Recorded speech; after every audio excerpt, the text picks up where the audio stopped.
আমরা বাঁশ নিয়ে অনেক ধরনের কথা বলি। আমার হাতে যে জিনিসটা আছে এটা হচ্ছে কি একটি বাঁশ। সিলেট এলাকায় এই বাঁশটাকে বলে মুলি বাঁশ। তো অনেকেই বিভিন্ন কথা প্রসঙ্গে বিভিন্ন মানুষ যখন বিভিন্ন ধরনের ধোঁকা খায়, বিভিন্ন ধরনের সমস্যার মুখোমুখি হয়, তখন বলে জীবনে বাঁশ খেয়েছি। তো বাঁশটা আসলে কেউ তো খায় না, আসলে মূলত মানুষ যে প্রতারিত হয় বা মানুষটা যে ধোঁকা খায় এটাকেই বলে বাঁশ খাওয়া। আমার হাতে একটা বাঁশ রয়েছে। আমি বর্তমানে অবস্থান করছি সিলেটের সর্বোচ্চ পাহাড় শৃঙ্গ, এটাকে বলে কালা পাহাড়। তো কালা পাহাড়ে এখানে বিশাল একটা বাঁশের বাগান রয়েছে। তো তারা সারা জীবন বাঁশ খেতে খেতে বাঁশ বাগানের মালিক হয়ে গেছেন। তারা অন্ততপক্ষে একবার এই বাঁশ বাগানে আসতে পারেন।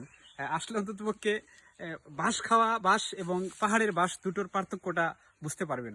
আর যারা আমাকে দেখছেন এখন, সবাইকে আবারও বাঁশ ধন্যবাদ।